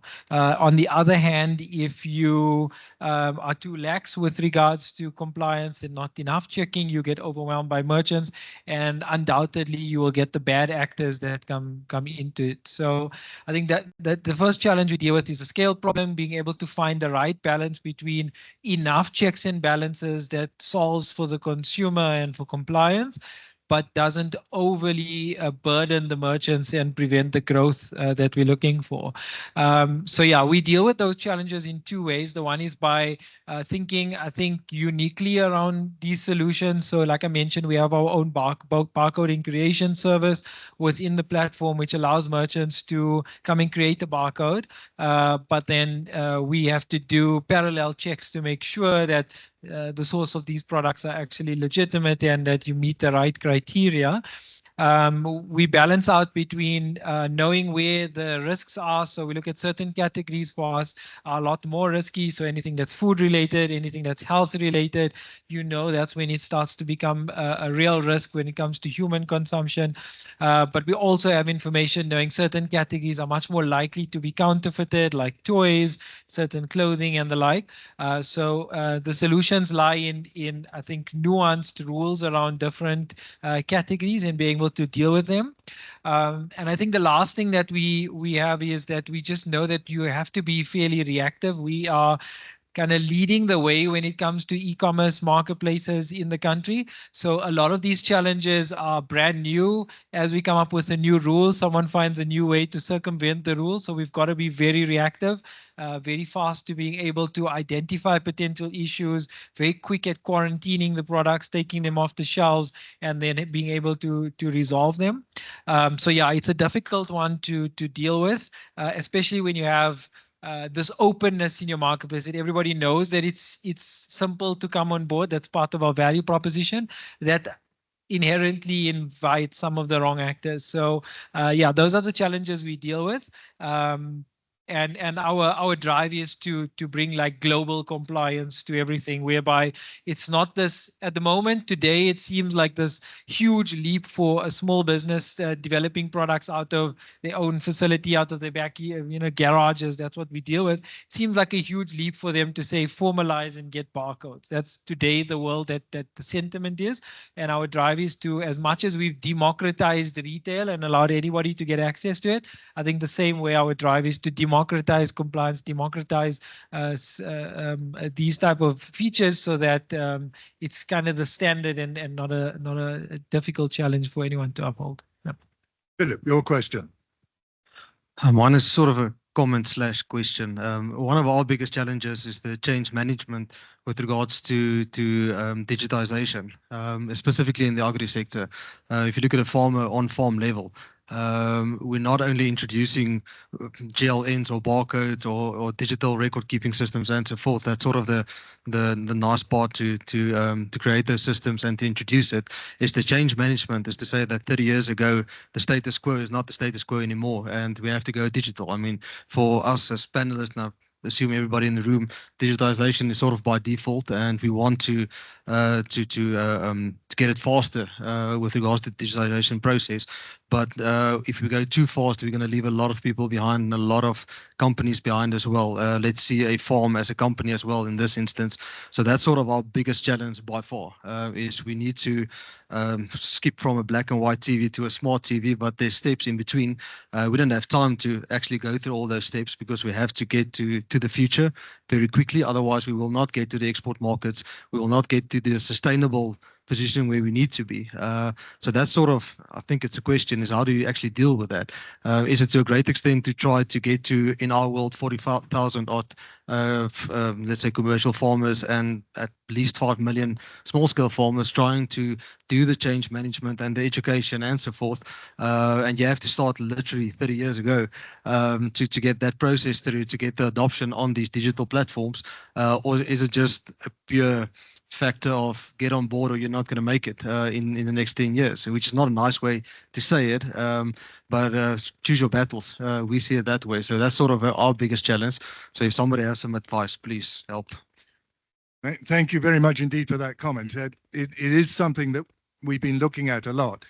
And actually yesterday at the G20 meeting in East London, they were talking about the digital divide, which is exactly what your concern is. We have very good coverage here in the urban areas. It's the rural areas that always fall down. And there is a process, a project, a program from the Department of Communications and Digital Technology called Connect South Africa, which is doing well, but it still needs to be pushed on. So that point is something I think we can bring to government to encourage them. Justin, Justin, I was very interested in what you said, because I'm the generation that if you bought a bottle of beer, you took the bottle back. So please. Thanks, Alistair. If I can just also bolt onto that question, to Philip's comment. Being in the, I guess, in the sustainability industry, it's an industry that in many ways is very complex, but also quite basic. South Africa, in the majority, has waste pickers who do the vast majority of the collection of post-consumer waste. And there is a drive to digitalize. And as Philip well mentioned, there's a huge divide between those who have the ability, I guess, one, access, also from an education perspective, to those who don't. And how do we bridge that divide? And do we sort of take the sort of the philosophy of the carrot and the stick, and give it a certain time and say, guys, those who miss the cutoff, such as life, which is tough, but in many ways you have to we have to speed up that adoption, and we really need to sort of spend the time and investment, I believe, in getting those who are underskilled or who do not have the resources up to scratch, because the world is moving at a pace at this particular point. If I look at the waste industry, the digitalization has moved very quickly. As I mentioned earlier, the Global North, deposit schemes, they are commonplace. Most of Europe will be DRS by 2030, a large portion of America, Canada, the whole of Australia, because there is this crisis. And the best and only way to do it is to be able to identify an item on a unit by unit basis. In Europe, obviously, there is high levels of adoption when it comes to technology, and often the Global North dictates, unfortunately, to the South, where I actually honestly feel that we're actually a lot more innovative and more often out of necessity, which I actually think is one of the most beautiful ways to be innovative. But that digital element is critical, and especially in the waste management space. It's also, in South Africa, we have extended producer responsibility, which came into effect. I think we're in year 4 now. And with extended producer responsibility, there's certain targets, collection targets and recyclable rates that need to be achieved. And the challenge starts to come in when you have large producers such as Coca-Cola or PepsiCo, or Clover, if I may say, who are contributing a large amount of fees to the registered PROs. And those fees are being well spent across the board with various companies and businesses in order to recover the waste. But in essence, what they are doing is also carrying a lot of companies that aren't registering on the systems, and that again pertains to fraud and crime. When it comes to companies that are coming over border operating, such as the cigarette trade, it's a great example. So you're getting people who are who are participating, who are often paying for the balance, and that's, I think, some of the challenge that I would want to have focused on, kind of moving forward. And those are some of the challenges that I find in our day-to-day business. Thank you. Aish. Your question to others in the panel. I think I'll direct on you to the right. I think where we would see where we're looking for opportunity is, we look at it on a product level. So each individual product, what is this product about, where is it from, so on and so forth, traceability, track and trace. It's very difficult for us to deal with that at large scale. And so our drive is to roll up, to create brands and stables of products that all of them can be analyzed and understood in one space. And so that's a big drive for us. It drives behind brands, go to the brands, engage with the brand, make sure that the brand is compliant, and therefore everything underneath that becomes compliant to a top. Maybe a question to CIPC and driving that, how much of this is driven at a company level, at a brand level, and is there a strategy towards getting brands bought in? I think maybe, and just the side point to that is, within our spaces, it's a space of brand creation and development. And we would love to be able to have this as a standard thought that when you go and create a company and you create a brand, you create your barcodes all in one go and everything goes together. I don't know if there's a thought behind driving that between companies and brand creation in South Africa. Thank you, Yanesh. I think my question was towards you, but seeing that you first asked, I think that would be Michelle's heaven if we can have everything together. The technology most probably are there. The CIPC has modernized our practices over the last 5 years tremendously. We have linked our registration processes to Home Affairs. We have linked to many other areas like the UIF area. And we are in discussion with GS1 to see how we can link the barcodes to company registration and even just the verification of that. So I think we are moving towards that utopia that we're looking for, to make sure that we can trust the information. I think, and on the other side, we have this tons of data that we generate. So it's very important that we start speaking to one another more to see what we can do with this data. And I certainly, my question to you, I can just continue. No, please. Our biggest challenge in the anti-counterfeiting space is the online marketplaces. That's a huge problem for us, and we have been looking at strategies and tools to combat online counterfeiting and piracy. And this is not only a South African problem, it's a global problem. And we are, the CIPC is currently the focal point for an international study that WIPO is doing to look at not only South Africa, but also Ghana, Nigeria, and Kenya. We are the 4 countries on the African continent that's partaking in the study to find these solutions together. So one of our first meetings was with internet service providers and marketplace operators, such as yourselves. And we are finding that, or actually my question to you would be, what are the things that you do to make sure that you deal with the authentic brands and the products that are sold on your marketplace can be trusted and are original goods, those processes? But before you answer me, I actually have a question for each one of the panel members. Justin, waste management in the anti-counterfeiting space is a huge challenge to us. And your barcodes will not be found on any of the fake goods smuggled into the country. Tons of fake shoes and clothing. So we have started a project that we call the upcycling of these waste materials. And we have found that we can actually work very nicely with the current existing practices in the waste management, but we have not seen that industry coming to the party in this space. And this is now talking mainly about textiles and footwear, because those are the fibers that pollute our oceans. And the practices that myself and AB, we work very closely, so I don't have a question for you today. So we confiscate these tons and tons of counterfeit goods, and now we have to cut them up in pieces and bury them in landfill sites. We can no longer allow that. The impact is just too big.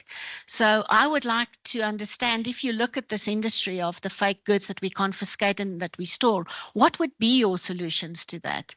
And lastly, Philip, you mentioned the red meat that you need to track and trace and make sure that it's legitimate. You didn't mention chickens. And I think the poultry industry is a huge challenge in South Africa, because can we trust what we buy? Is it locally produced chickens, and how quickly are they eaten up so that we don't have an opportunity to even make sure that we get what we pay for, and that it's locally produced chicken? So yeah, and then ABI, you're off the hook. Amanda, thank you very much indeed. Could you quickly answer, because I want to open to the floor? I'll answer the chicken question now. Because you're red meat, not. So chicken is not red meat, and our traceability is based on ear tags. They don't have ears. So we will never be able to help them. So to a great extent, chickens and poultry doesn't fall under RMAs, but I think they've got different challenges than the red meat. So we are net exporter of red meat, but chickens, poultry is is important to a great extent. And to get that authenticity to say that's locally produced and went through all the quality checks and so forth, I think is a massive challenge for them. It might be their biggest challenge. To a great extent, we don't have that challenge. So luckily, there's some positives in our industry as well. Justin.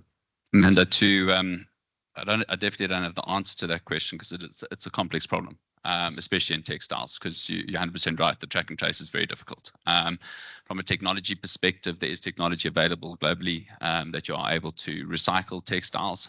So we are always very anti-landfill. South Africa already, as I'm sure you guys well know, struggles with landfill space. So that waste management process and that picking process prior to tailings ending up in landfill needs to be properly addressed. But again, like I say, that's, I think, where a lot of the local manufacturers and a lot of the local sellers, there's going to need to be high levels of transparency. And that's why it's sort of a repository of information ultimately needs to become the Bible, so that you can manage by exception. And I think that ultimately will make the problem a little bit easier to manage. But again, there's no short answer and no quick solve to that. You work with Ghana. I'm sure you're very aware of the problem that they have with textiles. 19 million new garments every day arrive in Ghana. It's larger than, if I'm not mistaken, the population. It's crazy.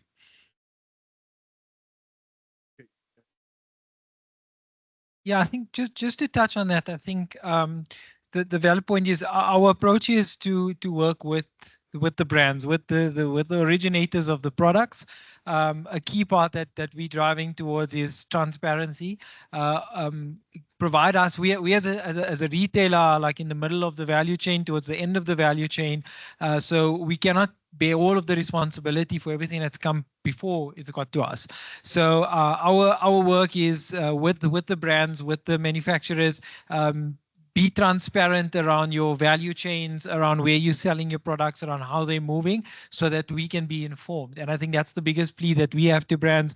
Show us the trademark certificates, be open with us around the distribution channels, so that we inform, so that when we see things coming outside of those distribution channels, we can act accordingly. But if the brands are and the manufacturers are not willing to be transparent, then it becomes very difficult for us to understand what is legitimate and what isn't legitimate. So our approach is very much collaboration with brands, lots of transparency around the value chain.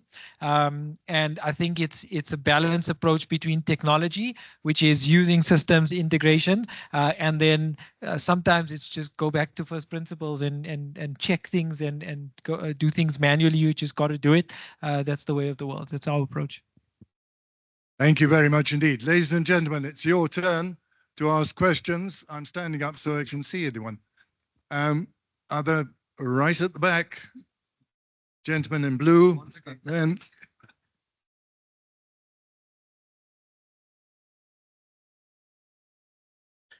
Thank you very much, Alistair.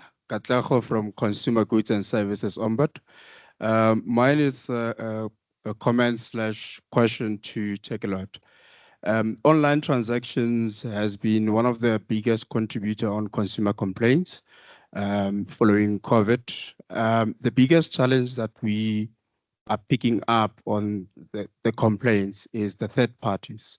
And I know that we have engaged Takealot of this matter, but what are your plans to ensure that when you onboard these third parties, you ensure that they're complying with all the regulations that are there? How do you make sure that all those products that are being sold on your platform are complying with GS1, for example? How to ensure that all those suppliers that are on your platform are complying with the likes of the Consumer Goods and Service Code of Conduct, which is, our mandate as the Ombud to ensure that we deal with consumer complaints when they arise. So how do you going to make sure that going forward, all those third parties that you're on board are complying with these provisions? Because it is a bigger challenge. And I know that from the Ombud side, we have engaged Takealot to say that all the 16,000 that you have needs to be trained and needs to be compliant. And those that are not compliant needs to be removed from your platform because they are selling, some of them selling fake goods. Thank you. Thank you. Can I take gentleman in the grey jacket there, and then there was someone else behind him. Yes. Thank you very much. My name is James from Statistics South Africa, and this question is directed to Take a Lot.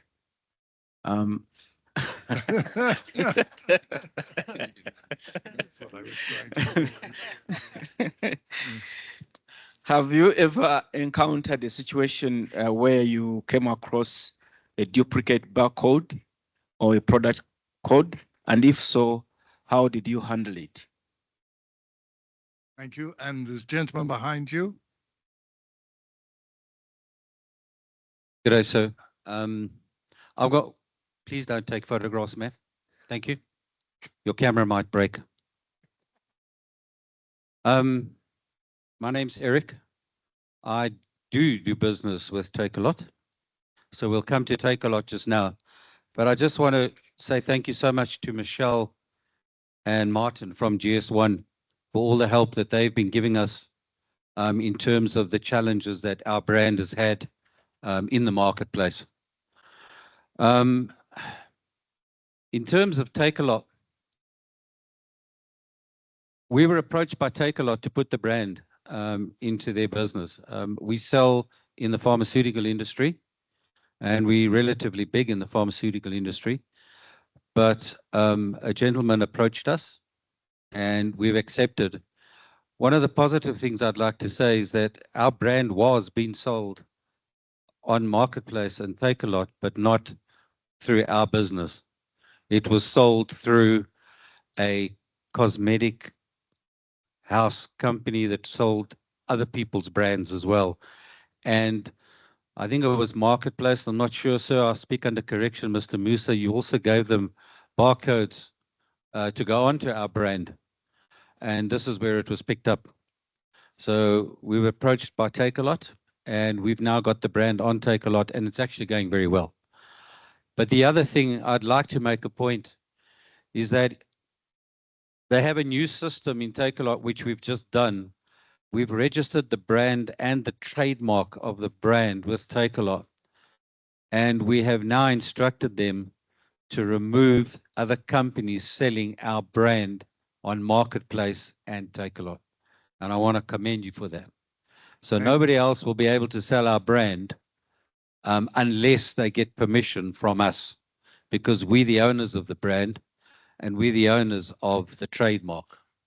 And that's how it should be. We could not have done this if it wasn't for our barcoding system that we got in place. However, I wish you could do something with Amazon. They're an absolute nightmare. We have registered our brand in the UK with Amazon, and 9 of our products we could not register because somebody else is using our barcodes.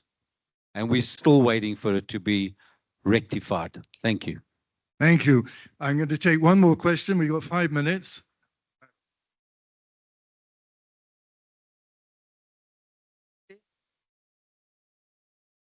Actually, Vivian from VIP Cosmetics, and our brand is Sheer Elegance. And my problem is similar to his.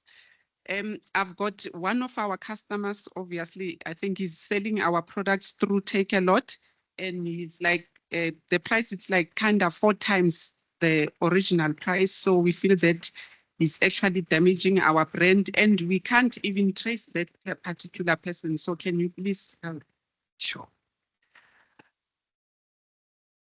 Thank you very much indeed. I'm going to ask Abby to start the answer.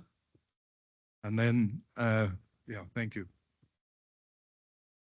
Thank you. I think for me, what's critical is a call out on our end to manufacturers and people who own products to ensure that the information on your products is up to date and correct.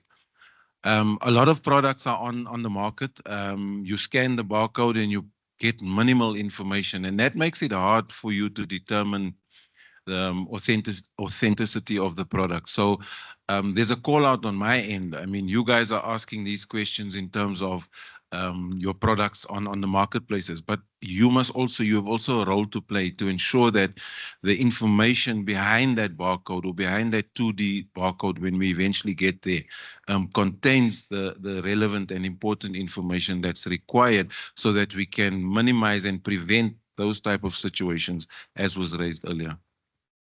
Thank you very much indeed. I'm actually going to, because we're very short of time now, just go through 1 minute each, answer the questions if you wish, or otherwise just make a last comment. And then I have to wrap up. I'm being controlled by Neil. So I'll give all the time to take a lot. You've got a lot of questions to answer. I cannot help you. I'm really sorry. Okay, I'll just take a few of the questions. I think there's one complexity that we've been dealing with, which is counterfeit authenticity versus distribution channels from brands. So, and whether something's allowed to be resold or not allowed to be resold. So often there's a blur line between the two, that this is an original product, it is an authentic product, it's just sold by somebody who bought it from someone else who's now reselling.